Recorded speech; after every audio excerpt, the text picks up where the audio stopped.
Vamos lá, de acordo com a Sociedade Brasileira de Coloproctologia, a diverticulite afeta mais da metade dos indivíduos acima dos 60 anos de idade. E aos 80 anos, praticamente todos têm divertículos. Somente 20% das pessoas apresentam sintomas. No ano passado, o Papa Francisco precisou realizar uma cirurgia para tratar uma diverticulite. Para falar sobre esse assunto, eu recebo aqui na nossa casa a médica coloproctologista, a doutora Aline Seleghini. Aline, seja muito bem-vinda à nossa casa, meu amor, por favor. Olá. Tudo bem? Tudo bom? Tudo ótimo. Quando a gente fala de diverticulite, as pessoas falam, ih, não sei, será que eu tenho? Será que isso é bom? O que é diverticulite? Antes da gente falar da diverticulite propriamente dito, nós temos que lembrar o que são os divertículos. Porque muitas pessoas confundem o que é uma coisa Com a e o que é outra. outra. Exato. Então, na realidade, os divertículos são saquinhos, saculações, que se formam na parede do intestino. Então, o nosso intestino tem diversas camadas e, por conta de uma pressão dentro da luz do nosso órgão, do nosso intestino grosso, se formam esses divertículos. Num quadro de inflamação, num quadro de infecção, nós temos a diverticulite aguda. Então, os divertículos são os saquinhos e a diverticulite é o quadro inflamatório e infeccioso. Então, é onde inflama. Aí, por exemplo, por que isso acontece? Ter divertículos é normal? Pode acontecer eu ter, mas não ter nenhum problema, por exemplo, é isso? Exatamente. Quando nós realizamos uma colonoscopia, um exame para rastreio do câncer de intestino, por exemplo, nós podemos identificar os divertículos. E a pessoa está assintomática, sem nenhuma queixa, sem nenhum quadro. Porque isso pode acontecer com a idade, pessoas constipadas. Na imagem que vocês estão vendo... Tem aqui. Que a gente está vendo aqui, o que é? Exato. A imagem da direita é um cólon normal, é um exame de colonoscopia normal, sem alteração nenhuma. E o da esquerda, nós conseguimos ver esses saquinhos, que são justamente os divertículos. E é justamente isso que a gente acha no exame de colonoscopia, uma pessoa sem sintomas, sem alteração nenhuma. Então, sim, nós podemos ter divertículos sem ter sintoma nenhum. Sem ter sintoma nenhum. Exato. E aí a gente vai descobrir no exame. Exatamente, é pelo exame de colonoscopia. E, por exemplo, a gente falou ali um pouco de idade. Tem a ver a idade, alguma época que a gente pode ter mais, é mais propenso a ter ou não? Sim. É mais frequente a partir dos 60, 70 anos.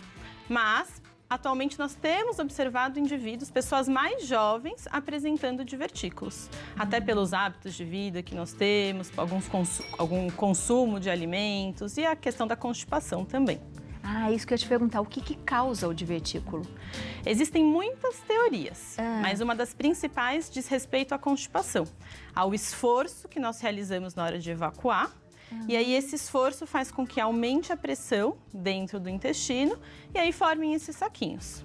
Mas existe o fator idade, algumas doenças relacionadas ao colágeno, por exemplo, envelhecimento. Isso também pode se relacionar com a formação dos divertículos. Remédios também, doutora? Alguns remédios, por exemplo, sei lá, pessoa que tem um uso de corticoides, por exemplo, que toma bastante, pode, sei lá, prejudicar, fazer com que surjam mais ou não? Existem algumas medicações que podem influenciar no quadro da diverticulite aguda. Por exemplo, imunossupressores, medicações que diminuem nosso sistema imunológico, podem transformar o quadro em mais grave.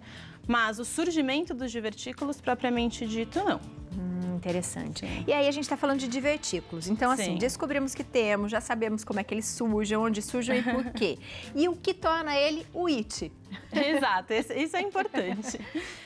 Acredita-se que por uma obstrução da entrada, então um entupimento desse saquinho, que gere o quadro inflamatório, uma maior proliferação de bactérias dentro dessa saculação e, com isso, a inflamação. Essa é a principal teoria do porquê nós temos a diverticulite aguda. É um quadro que normalmente os pacientes sentem uma dor aqui ao lado esquerdo do abdômen. Então, o quadro típico é esse. Uma dor que pode começar perto da região umbilical e vai para a parte esquerda do abdômen. associada, em alguns casos, à febre, em alguns casos, a náuseas. Esse é o quadro clínico característico de quem tem a diverticulite aguda. E essa dor, doutora, é uma dor que é possível conviver? Porque às vezes a gente tem aquela dor que a gente mascara, Sim, né? exato. Eu estou com uma dor aqui, mas quer saber, eu vou tomar um anti-inflamatório, Exato. vou tomar um remédio, e aí a gente vai mascarando essa dor. Isso pode acontecer e piorar ou não? É uma dor que você não consegue controlar? Sim. Existem 2 tipos de pessoas. Aquelas que têm o quadro pontual, e é uma dor um pouco mais intensa ou moderada, e que muitas vezes precisam de alguma analgesia, por exemplo, e em alguns casos até antibiótico como tratamento. E existem algumas pessoas que não têm o quadro tão intenso, mas que esporadicamente apresentam a dor no lado esquerdo do abdômen. Então, são basicamente 2 subgrupos de indivíduos com 2 características distintas de dor. E até onde isso pode chegar, doutora? Quais são as complicações da diverticulite? Isso é muito sério, porque as pessoas ficam, exatamente como você comentou, eu vou tomar um remedinho, vou usar um anti-inflamatório, e vai levando e arrastando sem um acompanhamento. Principalmente nos quadros agudos, nós temos riscos de perfuração intestinal, com formação de pus dentro do abdômen, com necessidade de cirurgia, necessidade de intervenções mais importantes, que podem, inclusive, culminar com óbito. Então, nós temos que ter atenção. Não dá para ficar simplesmente, eu vou tomar um remedinho e esperar passar. Uma avaliação é muito importante. E aí, nesse caso, é um caso de cirurgia, doutora? Com o passar do tempo, nós observamos que a medicina evoluiu muito. Então, antes, quem tinha diverticulite aguda era igual à cirurgia. Hoje, nós modificamos muito isso. Então, num estadio inicial, num quadro não complicado, a princípio, nós podemos, inclusive, realizar tratamento só com medicações sintomáticas.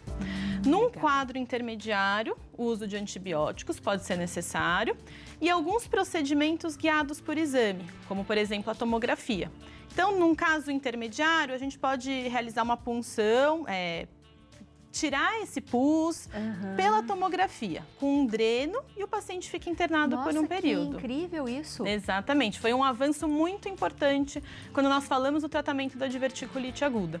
A possibilidade de exames complementares, então a tomografia deixou de ser só um exame, mas ela serve como terapêutica hoje para nós também. Que interessante. Exato. E aí, tem várias, pode ter várias assim, doutora? E várias estarem inflamadas? Como é que funciona? Sim. Muitas vezes a gente não consegue identificar qual é o divertículo inflamado, porque são vários saquinhos, às vezes menores do que uma unha. É bem pequenininho. Mas nós conseguimos definir a localização, a região do cólon em que há esse acometimento. Então, nós tratamos substancialmente, ou na maior parte das vezes, essa região que é mais comum ao lado esquerdo. Isso não significa que outras áreas do cólon, como o cólon direito, não possam ser acometidas. Mas cerca de 80% a 90% dos quadros são no cólon esquerdo. E aí, doutora, vamos supor que conseguiu fazer, não precisou de uma cirurgia, Sim. no caso extremo. É possível ter crises novamente e voltar a inflamar novamente ou não? Isso pode acontecer. Antigamente, nós acreditávamos que quem tem divertículos não pode comer grãos, não pode comer alimentos microscópicos, menores, sementes, enfim. Já ouvi falar sobre isso, de sementes. Isso caiu por terra. Hoje nós sabemos que quem tem divertículos não precisa deixar de comer esses alimentos. Na fase da diverticulite, na crise, sim. Mas uma pessoa pode ter uma vida normal e não ter quadros recorrentes de dor. Mas, sim, nós podemos ter dor, como você me perguntou, uma pessoa pode ter uma frequência de dor. E isso, inclusive, é um dos critérios que muitas vezes nós avaliamos para indicar uma cirurgia eletiva. Então, um paciente que tem quadros recorrentes de dor, a depender da gravidade, a depender de como é a vida do paciente, os seus fatores de risco, como se o paciente é diabético, se ele usa as medicações imunossupressoras, como eu comentei, o corticoide, enfim, esse pode ser um paciente candidato a uma cirurgia eletiva, ou seja, programada, antes de uma nova crise. Então, esse também é um fator importante. O paciente que começa a ter quadros de repetição pode ser candidato à cirurgia. Porque aí com a cirurgia eu encerro esse problema ou não, doutora? Né? Complexo. Vai ou não? De repente eu posso ter de novo, Sim. né? A princípio, nós temos divertículos no cólon, podemos ter divertículos no cólon todo. Então, direito, transverso, esquerdo. Mas o principal local realmente é o esquerdo. Então, quando nós realizamos a cirurgia, nós retiramos a região esquerda do nosso intestino e, a princípio, a ideia é que nós não tenhamos novos quadros. Sim. Na medicina, nem sempre, nem nunca, né? Sim. Existem suas exceções. Mas, a princípio, poderíamos retirar e o paciente não teria novos quadros de diverticulite aguda. O que a gente tem que pensar, então, é que a gente tem que prevenir. Exatamente. E como prevenir? Principalmente, bom funcionamento intestinal, isso é essencial. E a questão da alimentação saudável, da prática de atividade física, evitar conservantes, muita gordura, esse é o principal ponto. Para tudo nessa vida, né, Exato. doutora? Exatamente, para tudo. Para tudo nessa vida, porque toda vez que você vem, eu fico pensando muito no intestino, a gente fala muito sobre o intestino, e acho que as mulheres têm muitos problemas com o intestino, né? O estresse que às vezes faz com que você tenha uma constipação, ou problemas, ou dores, e a gente não dá a atenção que a gente precisa em relação à vida, no cuidado em geral, né? E o intestino está intimamente relacionado com o nosso cérebro. Eixo intestino-cérebro, então, é o paciente enfesado, como nós comentamos já. Nós temos que ter atenção, porque é um organismo como um todo, não é só aquela pontinha, né? É o iceberg, é tudo. Então, temos que ter atenção mesmo. Atenção. Só pra gente concluir, que agora veio na minha cabeça, câncer pode acontecer ou não, doutora? A diverticulite aguda não vira câncer. Mas nós temos uma condição interessante que é importante de ser comentada. Alguns casos de câncer imitam a diverticulite aguda. Ai, que perigo! Exato. Então, isso também é importante. Um paciente que tem diverticulite aguda, principalmente a diverticulite aguda grave, com mais idade, ele precisa, depois de passado essa crise, realizar uma colonoscopia para ter certeza que esse quadro realmente foi uma diverticulite aguda e não um tumor, um câncer que imitou a diverticulite aguda. Gente, que complicado. Então vamos ficar de olho na nossa saúde, por favor. E o máximo que a gente puder ter de qualidade de vida, né? Eu sei que às vezes é corrido, que às vezes a gente... essa semana eu exagerei. Mas, começa de novo e começa de novo, não é? Porque a vida é assim, a gente precisa se cuidar. Com certeza. Obrigada por hoje, viu, meu amor? Obrigada eu mais uma vez. Até a próxima, a gente já te espera. E você de casa, aproveita para seguir a Aline na internet, @doutora.alineseleghini. E também tem a doutoraalineceleghini.com.br e o telefone é o 11 95653 5931. Beijo pra você, pra mamãe. Muito obrigada. Ótimo final de semana pra vocês. Obrigada, viu? igualmente. Obrigada.